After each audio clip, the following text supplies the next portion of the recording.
Hello, everyone, and welcome to another episode of Respecting the Beer. This week, we're continuing our conversation about how beer bounced back after Prohibition. So, if you're wondering, did beer just need a little marketing? Let's find out. On this word marketing, because I think marketing is a big part of this story. The technology, the science of, let's just call it that, of marketing became a thing, and it was able to program a populace to buying a Wonder Bread of beer, a Heinz ketchup of beer. The technology, the science of, let's just call it that, of marketing became a thing, and it was able to program a populace to buying a Wonder Bread of beer, a Heinz ketchup of beer. And it's become its own metaphor for every other industry.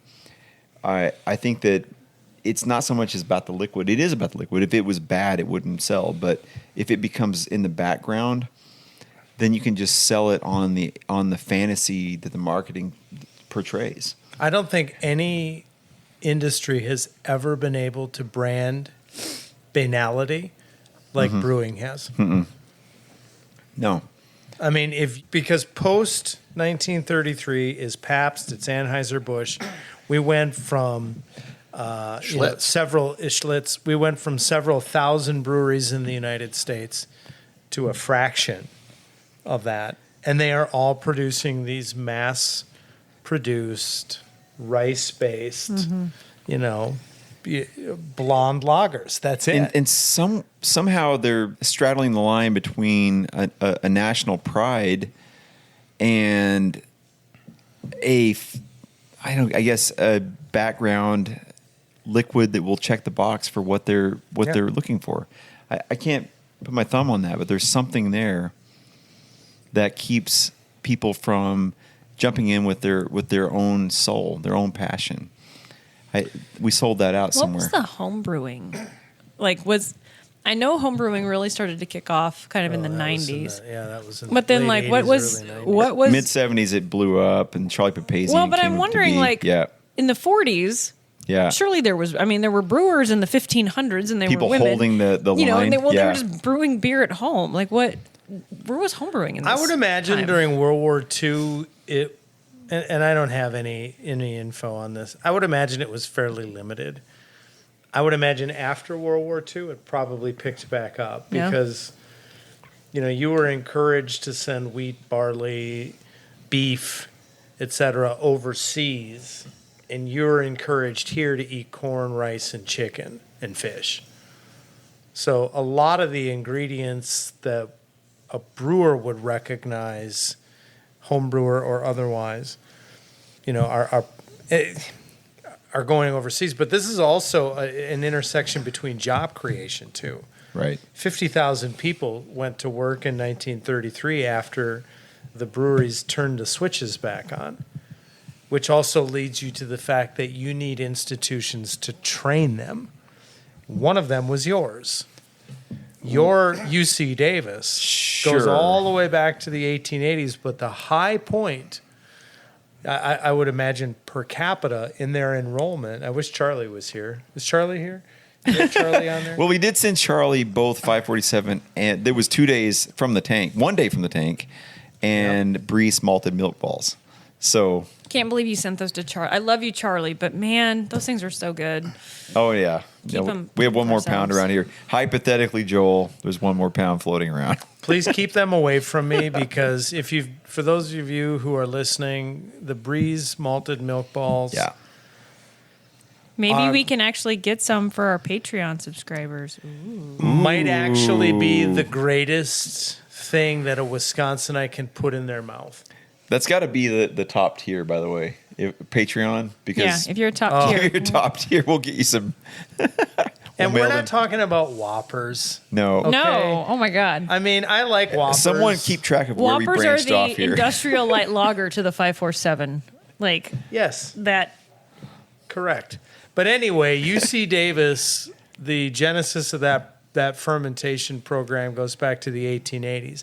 The brewing program goes back to the post-Cullen Harrison Act because you needed institutions all of a sudden.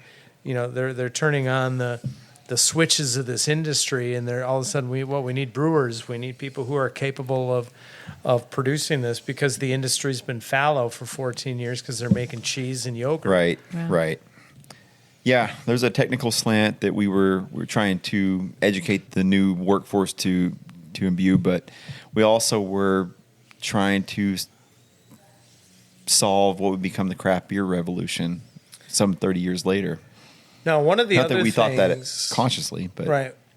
One of the other things they had to navigate were supply chain disruptions.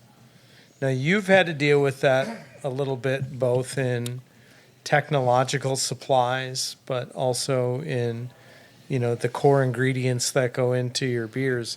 Can you talk a little bit about what it's like to have to deal with that?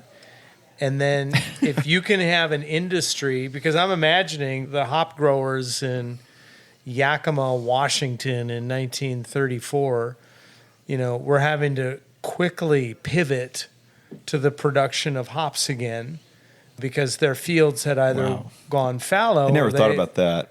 They That's probably that's a 3-year process. Right. I mean, so there was a lot of obstacles. I think sometimes we think that, they just started making beer again. Right. Well, they didn't, Right. because they didn't have the brewers to do it. The technology had been repurposed. And then the supply chains, particularly when it came to the core ingredients, had been either redirected or had gone fallow.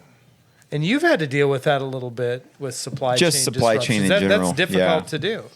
Yeah, well, what you're describing is way bigger, though. I'm kind of taking a moment to think about what it would take to replant fields, get the rhizomes growing, and get them ready to cone again. That's a 3-year process, Right. and that's sort of a cross your fingers moment. Does that also Yeah. explain why most of the beers that were being generated fell into this ultra light? No, I really Pilsner don't. I don't think so. I think lager we were that- trying to dilute the industry to the point that people were just not looking for more. I think they were able to be swayed by marketing. I think that the sell wasn't the flavor, it wasn't that experience. It was what it can create of you as a person. I think that's where the magazine ads, ultimately in the 70s, TV ads, so forth, sold the beer to the people. I don't think it was ever about the liquid at that point. These companies are so big on the marketing side. That's kind of where I have to leave that. I think people understand that's where that is. How about yeast? After all of this disruption with yeast is going to hang out. It's going to be is it going to survive for this length of time? How do you think that they manage? And I'm asking because I don't know. biologists. How did they manage this? Microbiology was fairly advanced by the 30s. So at some point, somebody's able to keep these on slants or on dishes or frozen. Beer was being produced. And this is Yeah. the thing. Gary's right. There's still beer being made. No one's talking about it. We're just not taxing it. Yeah. Well, no, we are taxing Well. it. If you're not paying the taxes, we put you in jail. So it was propagated. The yeast was being used from batch to batch over these, 11, 12 years of prohibition. And at the end of that, it was still available to be propagated for all the brewers that were ready to jump in. It might have mutated, which is a really fascinating story. It might have mutated because of the various environmental pressures that would have been different than otherwise. Do you think they But- had to go back and get some German strains back? Well, that's to a make great sure- question. I think And- yeast would yeah. be the easiest thing Okay. to propagate. All right.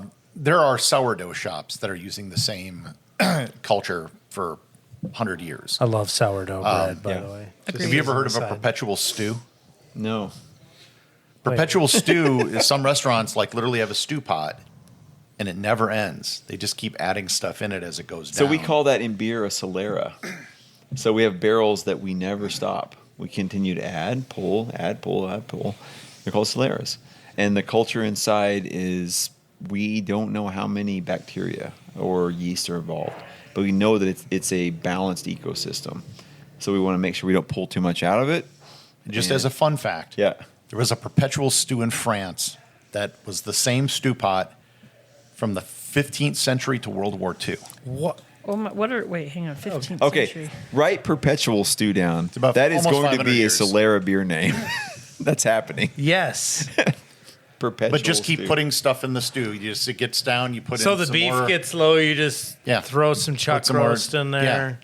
No You one's just going to throw buy some it. more potatoes in there. No one's going to buy a Perpetual Stew beer, are they? No Yeah, one's- I think they will. People pay money for that. think David's going to buy it, When you guys open a restaurant, I think you should have Perpetual Stew. and it just sits on a flame on low like all the time. Yeah. Wow. How I am taking a moment to write that one down. Back to beer. didn't the plague happen in between like 1400 and 1940? How did Perpetual Stew keep going? No, plague was before that. Okay. The Black Death. Yeah. I'm Black sure Death they had was their. in the 14th century, but the Black Death came Still. intermittently I mean, they about still every ate. 150 years, but Perpetual with each stew. passing time, it was less effective because of herd immunity. Go team. I don't know if Anyway. you came across this in your research, but another big thing that happened after the 1935 is, I think, when it started, is the introduction of cans. Yes. Which we just looked at the steel cans you pulled up earlier. Drinking Yeah. at home That became was- a phenomenon. And watching Netflix. Oh, no, different decade. But Different yeah. decade, but no one had ever drank at home before. Yeah, you invite people over, hey, want to listen to the radio and chill? That was the line, huh? But all of a sudden, drinking at home after the Cullen-Harrison Act became a legitimate thing. Now, this was interrupted, obviously, by the calamity that was World War II. The brewing industry itself was disrupted yet again. But all of a sudden, you didn't have to go to a tied house. You didn't have to go to a speakeasy. You could have people over to drink. And drinking was revolutionized when you can do it at home. And bottled beer existed. It did, but it was not particularly common. Yeah, yeah. But then, particularly with the advent of 3.2 beer, it became kind of the norm. Yeah. It became a phenomenon where everyone would all of a sudden have beer in their fridge. We can talk about why the steel cans and the linings were not the best, but that's beside the point. The move. Can you notice, like, if I poured you a Sierra Nevada green pale ale out of a can or Okay. a bottle, can you notice? No, not with Sierra. No, not in the modern times. Okay. Do you notice? No, but I notoriously have a bad sense of taste. So what you will notice is Wait, keg. David, I'm not. cut that from Yeah, the- I was trying to I'm move. like, I was trying to move as fast as I could past No, that. Yeah. okay. Take a. What I meant to say is I am not It's actually particularly thorny. adept. He's had a little too much 547 is the problem right now. No. I am not particularly adept at illuminating the very small differences between Okay. flavor Okay. profiles. Go team. Now, I clearly know what I A like. little bit of science aside here. Sierra Nevada in 2025, it's making a bottle conditioned Sierra Nevada Pale Ale or a can conditioned Sierra Nevada Pale Ale. If they're not making them the same, no one is. That's the same beer. I would say that the keg versus the bottle or can, that's where the difference is. Because the keg is not conditioned in the keg. So when people say it tastes different from the tap versus the can or the bottle, it's because it is different. But the can and the bottle, They should be the same. okay. So Sierra Nevada, if they're not making them, if it doesn't come across the same, it can't be done. Yeah. I'll die on the hill with that one. And so Gary's talking about cans that were starting to be sent into the market around that time. They were steel and they were all different alloys, and they discovered that they were becoming rusted, or well, not rusted, but maybe at least ions were It's escaping. compromising the Yeah, it's beer. compromising the Yeah. integrity. They discovered they should probably line them. Yeah. And then at some point, aluminum became the state of the art. Okay. Yeah. But today, don't be afraid of glass versus aluminum. The linings are friendly to the environment, generally speaking, and to leaching of those ions. Right. And to reiterate to our audience, I know what great beer tastes like. I'm not super adept We all heard you, Joel. Go team. Yeah, you're wishing we were still on our 547 VMSB podcast. No. Part 2. I mean, I think that was settled. But was it? It was. It was. Let's make sure we cover all the bases here, though, on the prohibition. Oh yeah, we're talking Yeah, about prohibition. we're back to prohibition. So let me ask you a quick question. So you had to pivot really quickly when COVID happened. Yep. And you had to go to kind of a to-go market. You had to put the little tiny door facing the alley. Yeah, and buy that van that had was it Kurt Vannigan or was it? No, it was Kurt Vannigan. It was. Right? No, it was Jim Kurt- Morrison. Jim Or, Morrison. Not Dorman. It was Van Morrison. Van Morrison's, yeah. Wrong. Sorry. Wrong person. There's so many references here. I bought this van for $1,000. We've talked about it. Was it the gray Dodge? Yeah. Okay. It's gone around the world. And now it's probably in somebody's canyon. So a lot of these businesses had to pivot. Yep. Malt syrups, malted milk, yogurt, cheese, ice cream, etc. If we had a prohibition moment in So what did our COVID beer taste like? 2020. Let's say one comes in 2026 and you couldn't make beer. Would you be able to pivot? We looked into pivoting to making hand sanitizer in the beginning. You're being too altruistic here. You're trying to help society. I'm thinking hot sauce. Like something that's not. Right. We have a hot sauce that's amazing that we do with our partners next door. Because I didn't know this. Like, so you can make hot sauce one of two ways. You either like blend the acid You can with buy the bulk acid, tomato yeah. stuff, blend, or you ferment it. Yeah, we do it 9 months in. Turns out we can in ferment wine barrels. things. Yep. And I And think I'm also going to put this out there because I've been wondering about this for years. Why is there not a 547 mustard? why is there not a 547 mustard? I'm just posing that too, rhetorically. Yeah, why not? I mean, Get if on you it, had Joel. a 547 mustard, we were going to do a 10 paces mustard, so No, why don't we no, just no. lean in? Yeah. have you ever had the torpedo mustard from Sierra Nevada? Oh my word! Well, there's a way to blend our two Beer and programs. mustard go really well together. Yeah, we That can is do true. this. We can do this.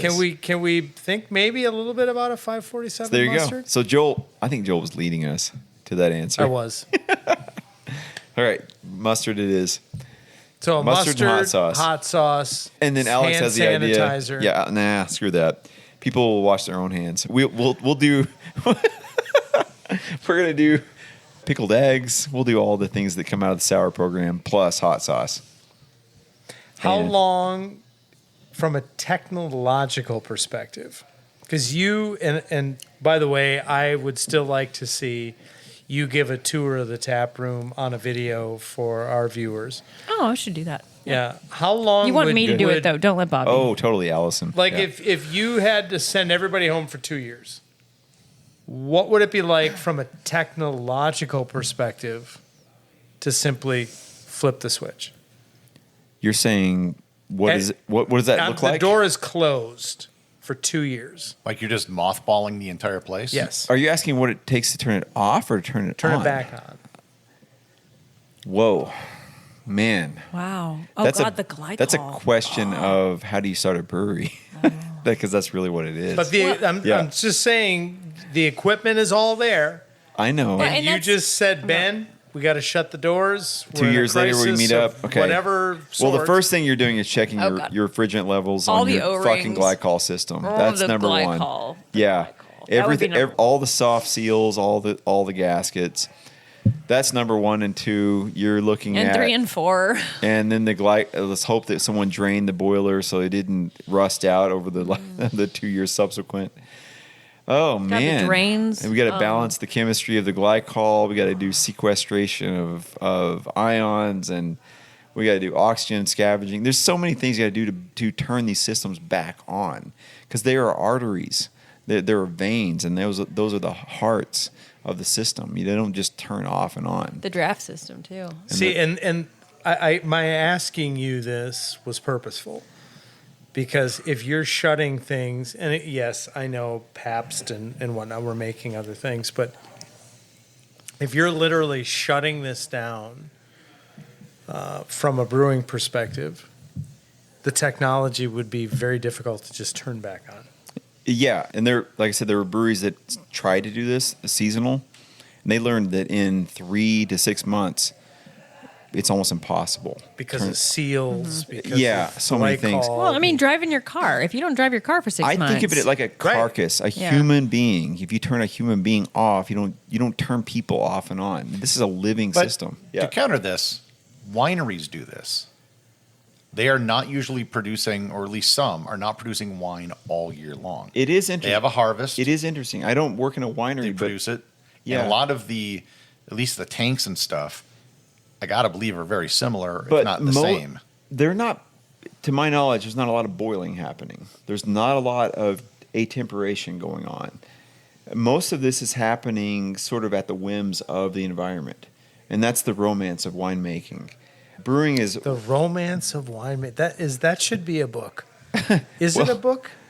I mean, I would rather write a book about the romance of beer making, but Bro, that would yeah. be a great title, though. Yeah. But it is sort of what the wine industry has done. They've created a romantic vision of what it is to make and to drink beer. The beer industry has put bikini models from Switzerland on the covers of whatever sports magazine. Let's go back to the beer Yeah. that Gary had. I like that lady. Old froth and slush. Yes. Yeah. She's So beautiful. the beer industry has laid on its own sword. body They've is created real. their own problem here. Can I pose another question to you, prohibition-wise? You're here, so I'm assuming the Okay. answer is yes. I'm trapped. So, 547. I've heard of that one. 547 Yeah. is a recipe that you've recently laminated. Yeah, it's totally like completely. You can I can't adjust see it. It's on in the walls. Yeah. Yep, you can see it in the Yeah. tap room, etc. Yep. So your brewery gets shut down in 1919 because of acts of Congress and etc. through the Volstead Act. And all of a sudden in 1933, once Colin Harrison comes in, and then 2 years later you can make normal beer. Would you be able to recreate 547 after a 15-year gap when you consider environmental factors, technological factors, yeast factors? I'm more concerned with the agricultural factors than any other factor. Because agriculture follows the demand. And if the industry isn't there, they plant whatever. He's really just asking for himself. Yeah. This is his insurance policy Well, in case 547 should It disappear. sounds like we need If there's to an invest. extinction moment of 547, I'm in trouble. I think we need to invest in a heritage or an estate 547, where we are owners of Like a the field Doomsday Vault, where that we that makes those hops and those malts. There's no other way around this. Yeah, But it's a legitimate thing to think. I mean, yeah. beer is hard enough to replicate. How often do you brew 547? I mean, Not recently enough. it's not been enough. Not enough. Actually, we just packaged it last week, and we know we have to brew it again next week. So it Yeah. keeps So coming how up. Yep. often? Like once every. Every 3 weeks. Yeah. And Yep. you're able to replicate it beautifully every 3 weeks. Now, add 14 years to that. I know. Yeah. And disruptions, across the spectrum. Well, it comes. Well, 547 particularly is reliant on the hops. So if there's no beer industry, I don't know where the hop industry goes. Right. So that's a real challenge. Yeah. So I think this gives us a pretty good perspective of where the beer industry is in 1933. Yeah. Now, obviously, they're not brewing 547, but it is still difficult to replicate, Yeah. and produce a consistent beer when you have people that, in many cases, weren't brewing the last time that, pre-Volstead Act. Farms had either gone fallow or had pivoted and Yep. done something else. Hop strains had. I mean, this Right. was almost, if you think about it, and I guess this is maybe one of my culminating points with this, and I think this is undoubtedly a point that Jason Taylor makes as well. This was like almost an extinction level moment Yep. for beer in the United States. in the United States. Right. But if we're taking hops that were from Germany that were not, how do I say, they weren't of the quality of what you should make beer with. This is what a lot of American hops were. They were flavorful. The other thing hops. is, a lot of this Yeah. could be imported from Canada. They never stopped. True. So if there was hop production there, they could import it or from Europe or That's a something. good point. So I'm not sure about the hop culture there. The I don't know, growing but- industry. I don't know. I thought it was all south of the border, but maybe there's a lot more going on up there Maybe than I it know. pivoted. Yeah. Because Canada has. We're going to do a Canadian beer history. Oh, yes. Do we know any Canadians? Can we get Alanis Morissette to do a They lurk thing with among us. You never know when you could be talking to one. It's not like Alanis South Park Morissette where you was a could really quick grab for you. I feel Oh, that's all I like. know. I know there's others. Oh, Mike, not the killer, but the comedian, Myers. Yeah. Those are your two Canadians? That's it. That's all I got. Yeah. Gary, do you know anyone from Canada? Lots of people from Canada.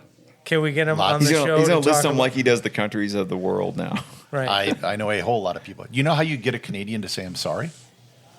Kick him in the shin. On that note, How much of this goes on Patreon? Giving Canadian shit is like one of my favorite things in life because it's like picking on the Amish. Because what are they going to do?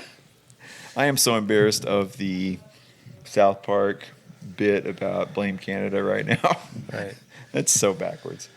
All right, Gary, take us out somehow. Our Joel, have we done everything? Well, I with- think the only other thing I was going to mention, there was a huge psychological shift in this. I mean, we talked about the economic shift, the technological shift in beer making and whatnot, the revenue shift.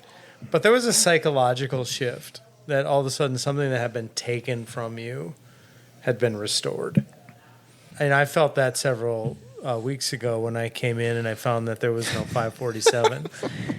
And it was almost like I Okay. was the number of thrust in- text messages Bobby got, he comes to me with these puppy dog eyes and he's like, I can't handle it anymore. Okay. So just so Joel knows, we've been working, this is not for this podcast, but just so he knows, I submitted 23 pages of documents to an import broker to get us a tank so that we can expand our capacity so we can continue to brew beer such This as. tank has been stuck. It's a long conversation. It's been stuck in Yeah, tariff we can talk wars. about you talk about supply chain issues. Man, I can Right. go on. Yeah.